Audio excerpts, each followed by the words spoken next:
एक यूट्यूबर के लिए सबसे दुख और परेशानी की बात ये होती है कि उसका जब चैनल मोनेटाइज नहीं होता। यकीन करो, ये तो गर्लफ्रेंड भी धोखा दे जाए उससे भी ज्यादा दुख की बात है। और अगर तुम मेरी इस बात से रिलेट करते हो तो नीचे कमेंट सेक्शन में जरूर बताना। बहुत ही कम लोग होते हैं जिनका चैनल मोनेटाइज होने में 1 से 2 महीने लगते हैं, वरना यहाँ तो ऐसे लोग भी हैं जिनको पूरा साल लग जाता है और उनका चैनल मोनेटाइज नहीं होता। लेकिन वहीं पे जब मोनेटाइजेशन का टाइम करीब आता है, यानी कि 1000 घंटे और 4000 घंटे का वॉच टाइम पूरा होता है और आपका चैनल मोनेटाइज होने वाला है, तो वहीं पर आपको पता चलता है कि आपका चैनल तो मोनेटाइज हो ही नहीं सकता। देखा आपने लापरवाही का नतीजा है। आज की इस वीडियो के अंदर मैं तुम्हें बताता हूँ कौन सी ऐसी 6 मिस्टेक्स हैं जो अपने कंटेंट में करते हैं और आपका चैनल डिमोनेटाइज हो जाता है या फिर मोनेटाइज के एलिजिबल ही नहीं होता, और 7 ऐसी मिस्टेक जिसकी वजह से गूगल एडसेंस आपका अकाउंट ही टर्मिनेट कर देता है या फिर आपको बैन कर देता है। इस चीज को सीखने के लिए वीडियो के एंड तक बने रहिए, क्योंकि गर्लफ्रेंड का धोखा तो फिर बर्दाश्त हो सकता है लेकिन चैनल मोनेटाइज ना, ये बर्दाश्त नहीं कर सकते हम। तो सबसे पहले हम बात करते हैं कि ऐसा कौन सा कंटेंट है जिसकी वजह से आपका चैनल मोनेटाइज नहीं होता। तो इसके ऊपर नंबर 1 में है रीयूज कंटेंट।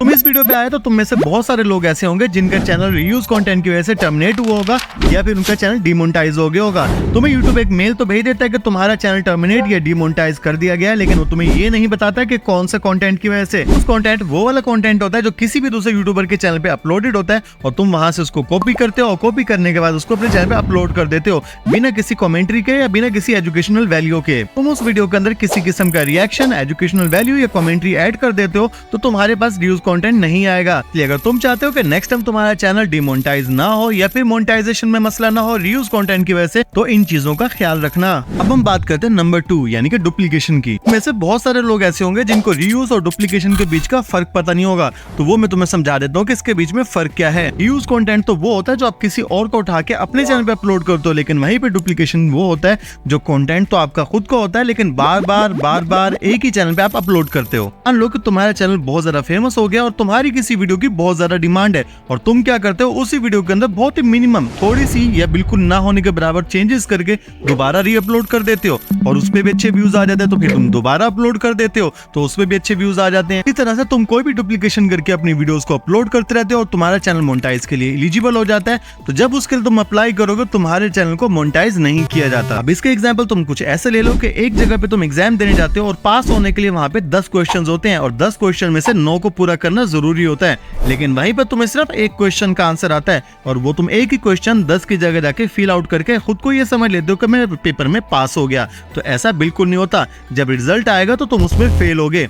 बिल्कुल मोनेटाइजेशन में भी डुप्लीकेशन कुछ ऐसा ही काम करता है। अब हम चलते हैं अपने तीसरे पॉइंट पे जो कि है हार्मफुल कंटेंट। हार्मफुल कंटेंट के अंदर ऐसा कंटेंट है कि जो आप अपलोड करते हो जिसके अंदर वॉयलेंस को प्रमोट किया गया हो, hate speech, harassment, bullying, illegal activity या फिर हार्मफुल डेंजरस कोई एक्टिविटी उसमें की जा रही हो और आप उसको दिखा देते हो, तो इससे आपका कंटेंट जो है वो मोनेटाइजेशन के लिए एलिजिबल नहीं होता। हम चलते हैं अपने नेक्स्ट पॉइंट पे जो कि है स्पैम एंड डिस्पेक्टिव प्रैक्टिस। के पास बहुत दफा ऐसी कंप्लेंट्स आती हैं जिसमें लिखा हुआ होता है कि उनका चैनल स्पैम या डिस्पेक्टिव प्रैक्टिस की वजह से डिमोनेटाइज कर दिया गया या फिर उसकी मोनेटाइजेशन एक्सेप्ट ही नहीं की गई।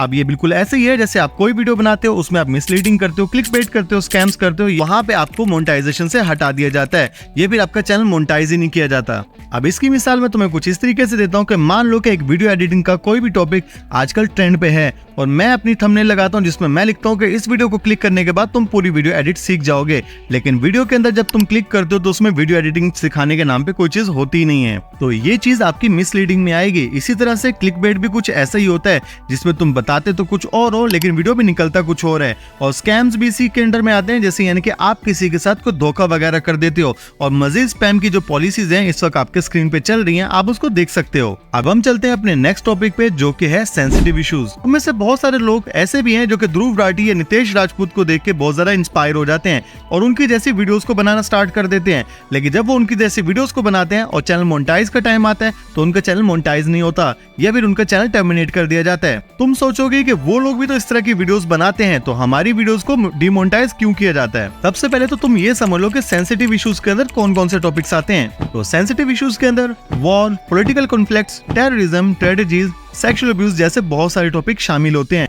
अब तुम बोलोगे कि ध्रुव राठी और नितेश राजपूत इस तरह की बहुत सारी वीडियोस बना के तो इतने फेमस हुए हैं, तो तुम ये वीडियोस बना के किस तरह से डिमोनेटाइज हो सकते हो। बिल्कुल, अगर तुम नितेश राजपूत या ध्रुव राठी की वीडियोस देखो तो वो इसके अंदर एजुकेशनल वैल्यू या फिर कॉन्टेक्स्ट किसी किस्म का शामिल जरूर करते हैं। स्पेसिफिक मैं बात करूंगा नितेश राजपूत की। नितेश राजपूत की जो भी आप वीडियो देखोगे वो जो भी बात करता है वो हर एक आर्टिकल या फिर कॉलम्स का आपको लिंक देता है। वहीं पर अगर किसी जजमेंट की बात करता है तो उसके लिंक्स वगैरह को प्रोवाइड करता है। वो कोई भी बात अपनी तरफ से नहीं करता जिसकी वजह से उसके ऊपर कोई इशू आता ही नहीं है। यहीं पर अगर आप कोई वॉर की बात कर रहे हो या फिर किसी और टॉपिक के ऊपर बात कर रहे हो तो उसको आप एजुकेशनल पर्पस के तौर भी बता सकते हैं। लेकिन वहीं पर अगर तुम डायरेक्टली वार की वीडियोस को अगर अपने चैनल पे डालते हो तो वो तुम्हारे लिए मसला बन सकता है। अब इसके बाद हमारा नेक्स्ट पॉइंट है इनऑपरेटेड लैंग्वेज।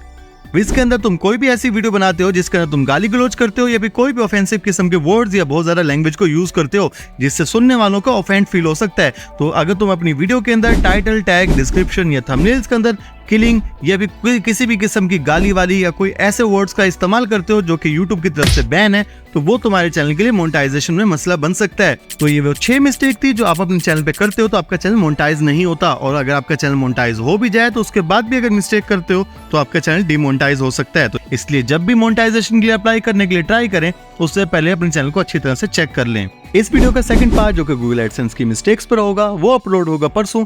तब तक अगर आपको ये वीडियो पसंद आई तो इस वीडियो को लाइक कर दें, चैनल को सब्सक्राइब करें। और अभी आपके सामने शो हो रही है ट्यूब सेंसाई की एनिमेशन वाली वीडियो, तो इस वीडियो को वॉच करें। मैं मिलता हूँ वहीं पर।